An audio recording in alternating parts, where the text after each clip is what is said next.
we have already discussed intelligence theory. There are so many types of intelligence theory. One factor theory, two factor theory, group factor theory, a structure of intellect, also known as three-dimensional theory, and one more, Howard Gardner's multiple intelligence theory.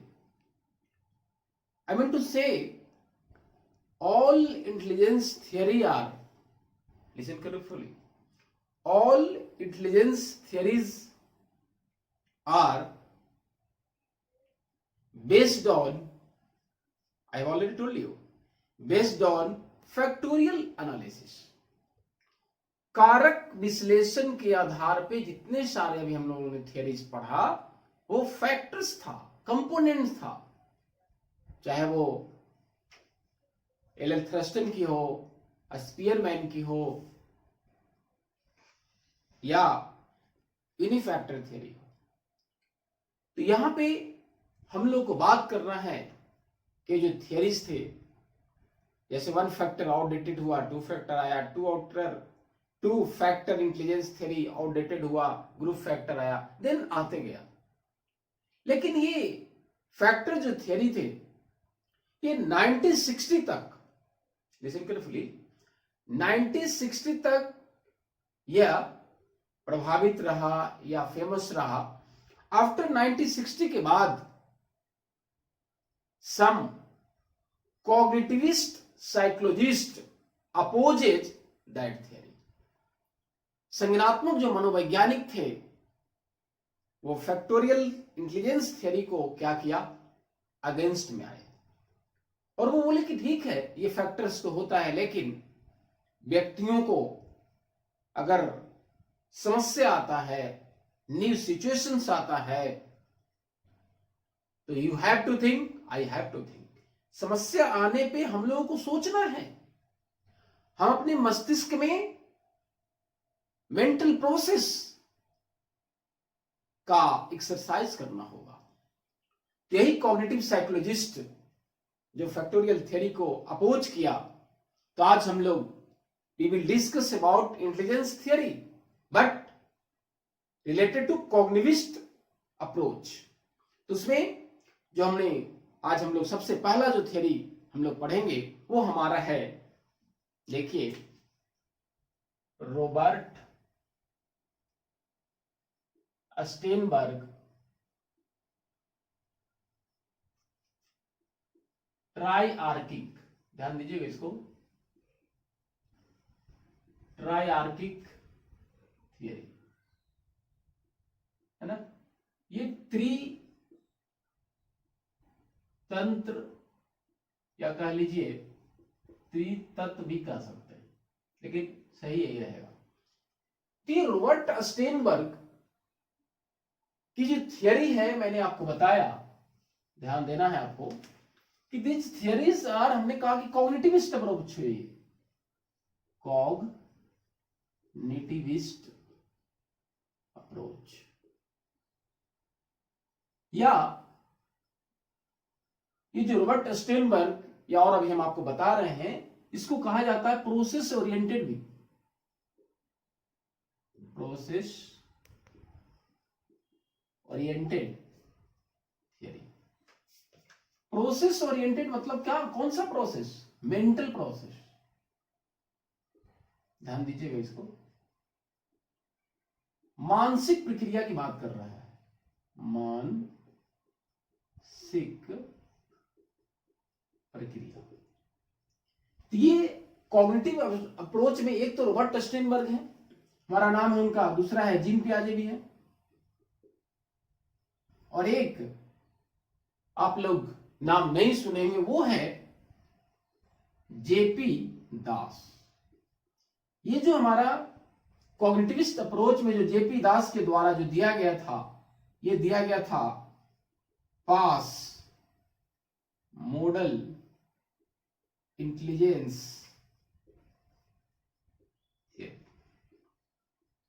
तो ये हम लोग बाद में discuss करेंगे, लेकिन हमने आपको बता दिया कि कॉग्निटिव अप्रोच में एक रॉबर्ट स्टेनबर्ग है, जीन पियाजे हैं और जेपी दास का नाम फेमस आता है। तो अब हमने कहा कि ये हमारे जो रॉबर्ट स्टेनबर्ग हैं संज्ञानवादी हैं, और जो कहा कि मानसिक प्रक्रिया पे इन्होंने फोकस किया कि कोई भी समस्या आता है तो हम लोगों को मानसिक प्रक्रिया, जो आपका तर्क करना, चिंतन करना, परिकल्पना करना आदि। तो यहां पे कहा गया रॉबर्ट स्टेनबर्ग फोकस्ड ऑन, ध्यान दीजिएगा यहां पे, एंड adopting information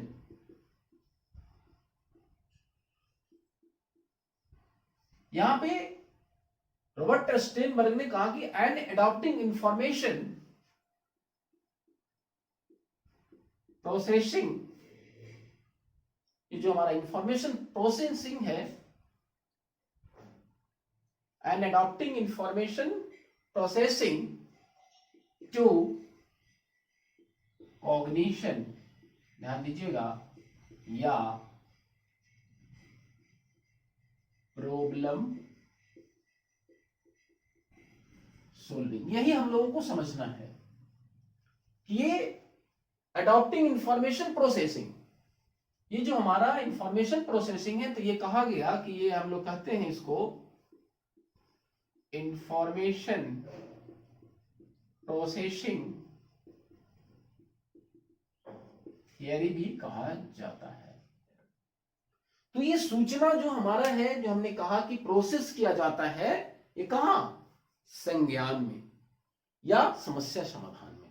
तो हमने आपको बताया है, I have already told you कि cognition is a process of mental development. संज्ञान एक मानसिक प्रक्रिया है। क्या है? मानसिक प्रक्रिया।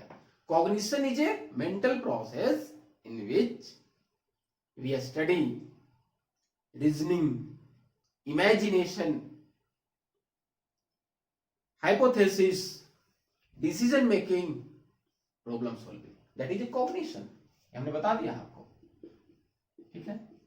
अब हम लोग को ये देखना है कि इंफॉर्मेशन प्रोसेसिंग कहने का मतलब आपका हम बता दे रहे हैं, ये मुख्य अर्थ इसका हुआ, रॉबर्ट स्टेनबर्ग ने कहा, और ये थियरी जो दिया गया है आपको 1985 में दिया गया है रॉबर्ट स्टेनबर्ग के द्वारा। तो यहां पे कहा गया कि ऐसा कुछ नहीं है कि बहुत सारे तत्व होते हैं, कारक होता है, जैसा कि उन्होंने कहा फैक्टोरियल थ्योरी में। यहां पे कहा गया कि अगर उस व्यक्ति को या किसी व्यक्ति के सामने नया समस्या आता है, नई परिस्थितियां आती है, तो हम लोगों को ध्यान पूर्वक सूचना को क्या करना होगा, पहले इकट्ठा करना होगा, इकट्ठा करने के बाद विश्लेषण करना होगा, और मस्तिष्क में हमें उसको प्रोसेसिंग चलाना होगा कि उस समस्या का समाधान हम कैसे करें। ये यहां पे बात है। अब यहां पे कहा गया कि व्हाट आर द स्टेप्स, ध्यान दीजिएगा यहां पे, स्टेप्स ऑफ इंफॉर्मेशन प्रोसेसिंग, सूचना संसाधन, है ना। तो इंफॉर्मेशन प्रोसेस के स्टेप्स क्या हैं, सोपान, ये देखना हम लोगों को। तो स्टेप्स क्या है कि हमारा मस्तिष्क में उस सूचना का कैसे प्रोसेसिंग चलता है, वो हम लोग अभी ध्यान से उसको देखेंगे। अरे बात समझ में। तो सबसे पहली बात जो आता है यहाँ पे, स्टेप्स की बात करें हम, तो वो आता है इनकोडिंग। ध्यान दीजिएगा, इनकोडिंग। इनकोडिंग में क्या होता है, यहां पे जैसे अब कोविड-19 हमारे पास समस्या है, ध्यान दीजिएगा मैं कह रहा हूं सर कि कोविड-19 कोरोना हमारे पास समस्या है। तो अब उसी से संबंधित हमको प्रिकॉशन लेना है कि फिजिकल डिस्टेंसिंग रखना है, हैंड वॉश करना है 20 सेकेंड 2 आवर के बाद। तो ध्यान दीजिए, मैंने वही कहा कि इनकोडिंग में क्या होगा कि आइडेंटिफाई रिलेवेंट इंफॉर्मेशन, जो कोरोना से संबंधित है, दूसरे बीमारी से नहीं, अभी कोरोना से संबंधित जो सूचना है उसको हम लोग जानेंगे। क्या कहा गया, आइडेंटिफाइंग क्या मैंने कहा, रिलीवेंट इंफॉर्मेशन,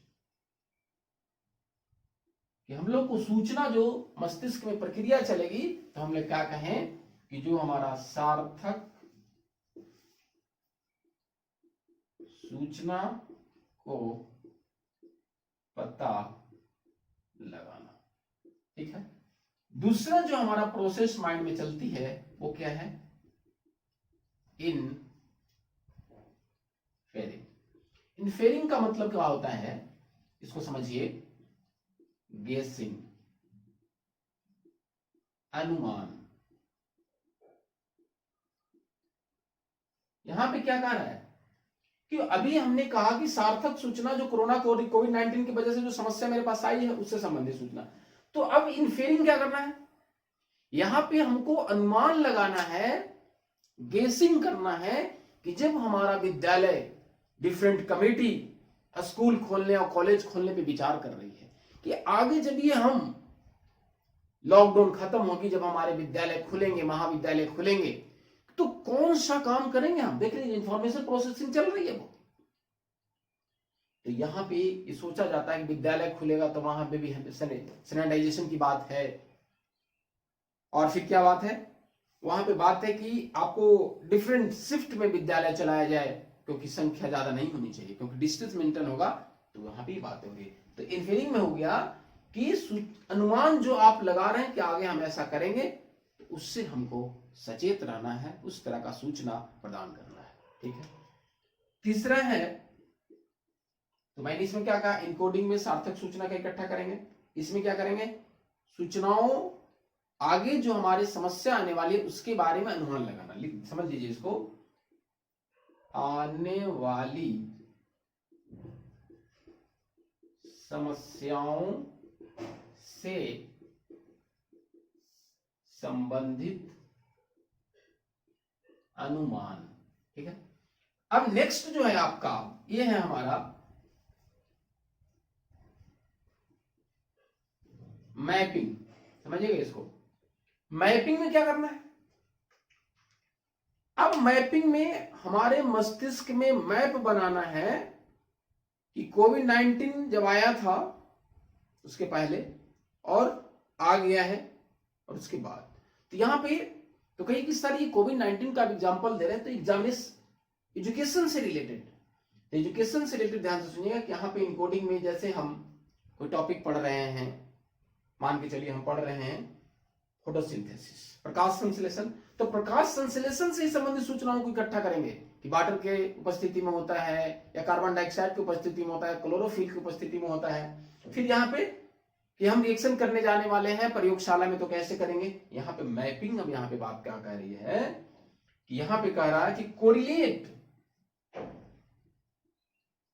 कोरिलेट बिटवीन, ध्यान दीजिएगा, बिटवीन प्रीवियस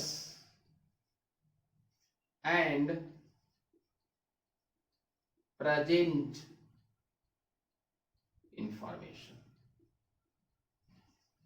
यहां पे हमने कहा कि पूर्व और वर्तमान, ध्यान दीजिएगा, यहां पे हमने कहा पूर्व और वर्तमान सूचनाओं के बीच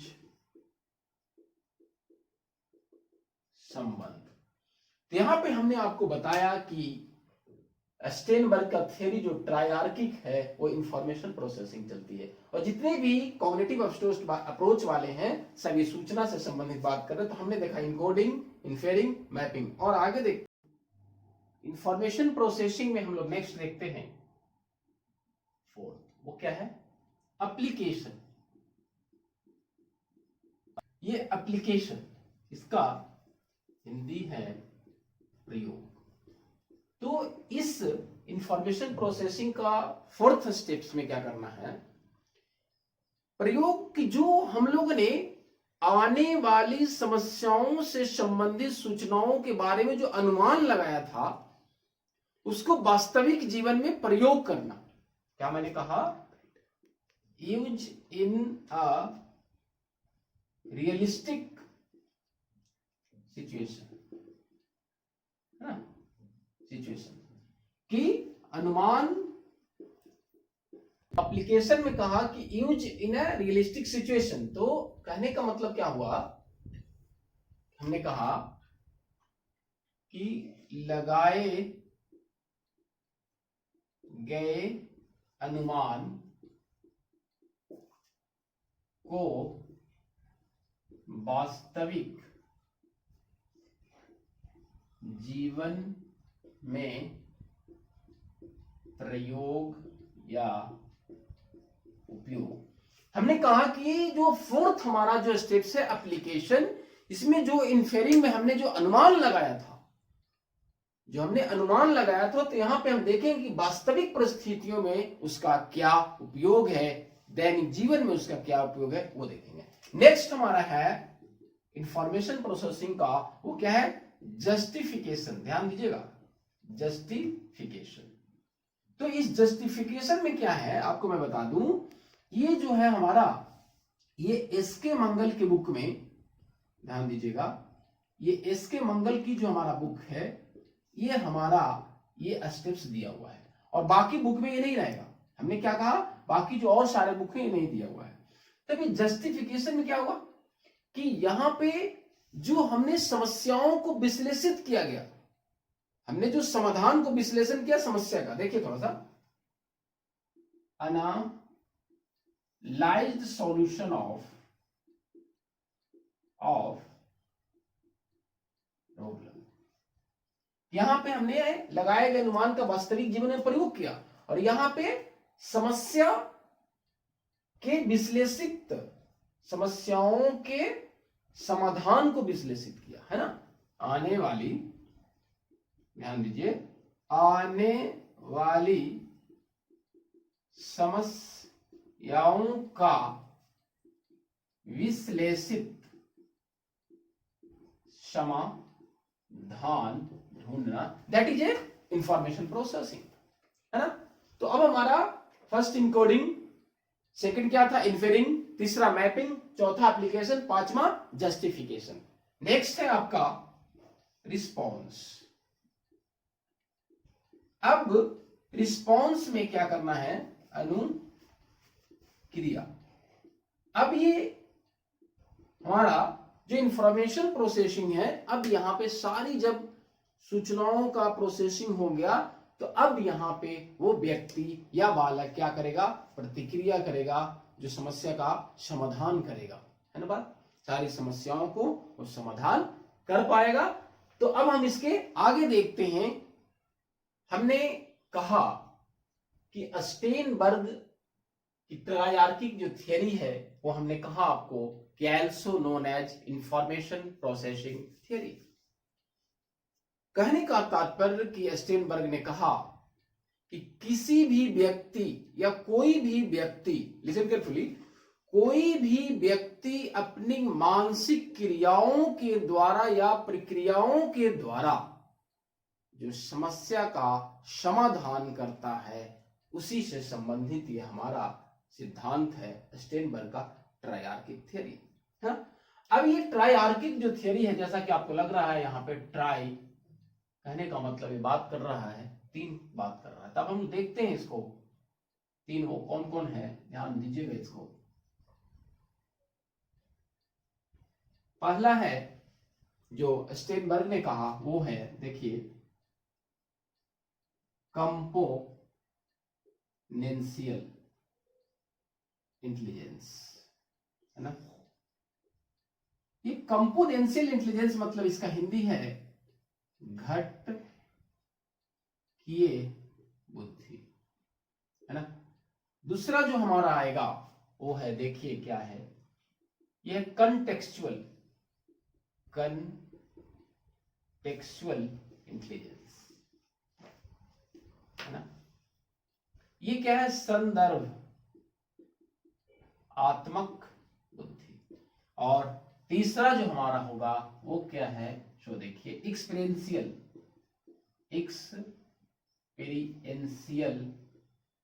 इंटेलिजेंस। ये क्या है, अनुभव अनुभव जन्य बुद्धि।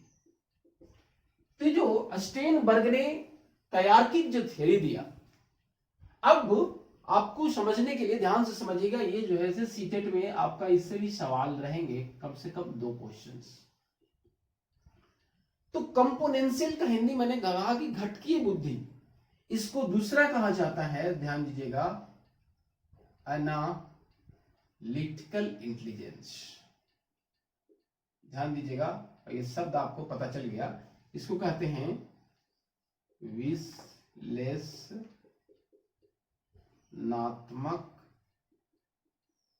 बुद्धि। और ये हमारा कहलाता है, दूसरा नाम है इसका प्रैक्टिकल इंटेलिजेंस। प्रैक्टिकल इंटेलिजेंस क्या हो गया? व्यवहारिक बुद्धि, है ना। और इसका जो दूसरा नाम है वो है क्रिएटिव इंटेलिजेंस। क्रिएटिव इंटेलिजेंस क्या वो? सृजनात्मक बुद्धि। अब ध्यान से समझना है कि रॉबर्ट स्टेनबर्ग ने कहा क्या ये तीनों तार्किक थ्योरी में, है ना। अब ये रॉबर्ट स्टेनबर्ग के द्वारा जो एक बुक लिखा गया था वो था बियॉन्ड IQ, ठीक है। तो अब देखिए कि कंपोनेंट मतलब घटकीय, ये बात साफ साफ पता चल रहा है कि यहाँ पे डिफरेंट टाइप से घटक होंगे, ध्यान दीजिएगा यहाँ पे। और दूसरी क्या है, समझने के लिए विश्लेषणात्मक, मतलब यहाँ पे जो बुद्धि होगा उसको अलग अलग करके बांट कर अंशों में अलग अलग करके पढ़ा जाएगा। मैंने कहा यहाँ पे कि इस प्रकार की जो बुद्धि होगा वो क्या होगा? अलग अलग अंशों में बांटकर अध्ययन या चिंतन किया जाएगा। एनालिटिक का मतलब ही होता है कि एक साथ जो शब्द मिला हुआ है उसको अलग अलग करके करना, डिफरेंट घटक को अलग अलग करके पढ़ना है, ये यहां पे बात कर रहा है। अब यहां पे देखिए थोड़ा सा क्या है, प्रैक्टिकल, कंटेक्चुअल, लेकिन आपके स्टेनबर्ग ने ये शब्द दिया है। तो प्रैक्टिकल मतलब क्या कि वैसा बुद्धि जो अपने जीवन में, दैनिक जीवन में जो आप प्रयोग कर सके। क्या कहा मैंने? जो दैनिक जीवन या वास्तविक जीवन में समस्याओं का समाधान करता है, ठीक है, ये बात हुई। अब है एक्सपीरियंशियल इंटेलिजेंस, जिसको कहा अनुभव, जो अनुभव के द्वारा, तो यहां पे आपको समझने वाली बात है क्रिएटिव, यहां पे उस प्रकार की बुद्धि होगा जो नई प्रकार के समस्याओं को समाधान करेगा। सबसे बड़ी बात यहां पे हमने कहा नई समस्याओं या परिस्थितियों के अनुसार समाधान करना। नई मतलब यहां पे अनुभव के आधार पर ध्यान दीजिएगा, इसको आधार पर कुछ नया करना, जिसमें क्या होगा? मौलिकता जरूरी है। मौलिकता जरूरी है, हमने बताया था मौलिकता का मतलब होता है अनोखापन। तो ये तीनों प्रकार की हमने बुद्धि देख लिया कि स्टेनबर्ग ने कहा कि कंपोनेंटियल इंटेलिजेंस में जो कहा कि विश्लेषणात्मक बुद्धि कहा, इसमें कहा कि जो इस प्रकार की बुद्धि होंगे जो समस्याओं का समाधान करना होगा वो अलग अलग हिस्सों में करेंगे। यहां पे कहा कि जो हमारा व्यवहारिक बुद्धि होगा, तो जो हमने सीखा, जो हमने चिंतन किया, जो हमने सोचा, वो दैनिक जीवन में, वास्तविक जीवन में वो समस्या हम समाधान कर पाएंगे नहीं। और ये सृजनात्मकता बुद्धि में जो सबसे बड़ी बात यहाँ पे क्रिएटिव इंटेलिजेंस की बात आ रहा है, हमने पहले भी कहा है कि सृजनात्मकता का अभिप्राय, ध्यान दीजिएगा, सृजनात्मकता का अभिप्राय हम अपने अनुभवों और प्रयासों के द्वारा किए गए कार्य, जो पहले से किया गया कार्य है, लेकिन हमारे द्वारा जो कार्य किया गया और पहले से जो कार्य किया गया उसमें कुछ नयापन और मौलिकता होनी चाहिए। एकदम ध्यान रखिएगा, नया जरूरी होनी चाहिए। यहाँ पे नयापन और मौलिकता ये क्रिएटिव इंटेलिजेंस में जरूरी है। लेकिन अब ये जो हमारा कंपोनेंशियल इंटेलिजेंस है, यहाँ पे 3 प्रकार के यहाँ पे कंपोनेंट की बात कहा गया है। जो घटक है वहां पे 3 बात किया गया, 3 प्रकार के जो घटक है वो क्या है? पहला है मेटा कंपोनेंट, मेटा कंपोनेंट्स। दूसरा है परफॉर्मेंस, परफॉर्मेंस। और तीसरा है नॉलेज एक्विजिशन कंपोनेंट, है ना। ध्यान दीजिएगा यहां पे मेटा कंपोनेंट में क्या है? यहां पे कहा गया कि ये हायर लेवल का है, समझिएगा, ये हायर मेंटल प्रोसेस है, उच्च मानसिक प्रक्रिया है, ये उच्च मानसिक प्रक्रिया। तो इस प्रकार के जो अलग अलग हिस्सों में बांट के मैंने कहा, तो मेटा कंपोनेंट में कहा कि ये उच्च प्रकार की मानसिक प्रक्रिया है, जिसमें क्या होगा? चिंतन है हमारा, परिकल्पना है, परिकल्पना मतलब hypothesis, hypothesis, problem solving, problem solving.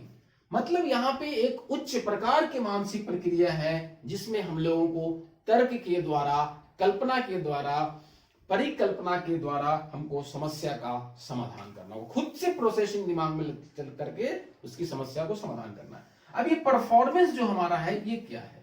ये ध्यान दीजिएगा, यहां पे अंतर, यहां मैंने कहा कि हम अपने सूचनाओं के द्वारा, चिंतन के द्वारा, कल्पना के द्वारा यहां पे समाधान किया, लेकिन परफॉर्मेंस में कह रहा है कि हम अपने प्रीवियस एक्सपीरियंसेस, ध्यान दीजिएगा, परफॉर्मेंस में हम अपने गत अनुभवों के आधार पे समस्या का समाधान करते हैं। यहां पे सबसे बड़ी बात होगा, ध्यान दीजिएगा, प्रीवियस एक्सपीरियंस की बात आ रही है।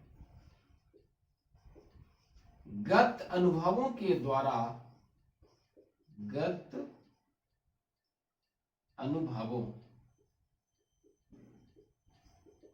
अनुभवों से समाधान करना, ठीक है, प्रायर नॉलेज के द्वारा ये होगा। अब है नॉलेज एक्विजिशन। ध्यान में देखिए, नॉलेज एक्विजिशन, एक्विजिशन मैंने पहले भी बताया था कि जो प्राप्त किया जाता है ज्ञान, ये नई सोचना है, आपको नई परिस्थितियों से ज्ञान प्राप्त करना है। यहां पे कहा नई सूचनाओं को ग्रहण करना।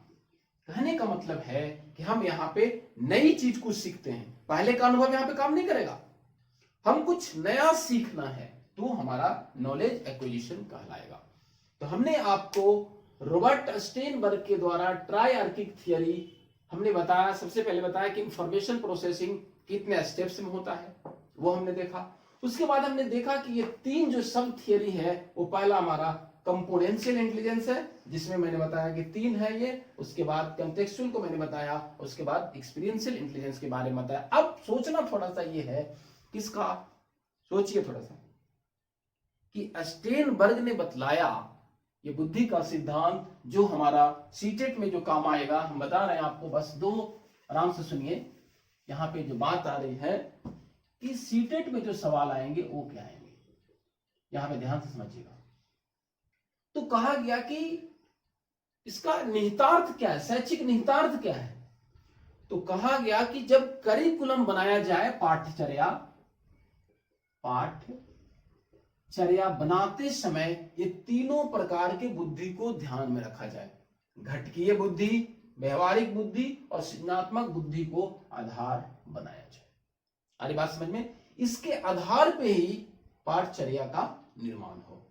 ठीक है, तो ये तीनों जो आपके सीटेट में से सवाल पूछेंगे, आप इसको देखिएगा ध्यान से। धन्यवाद।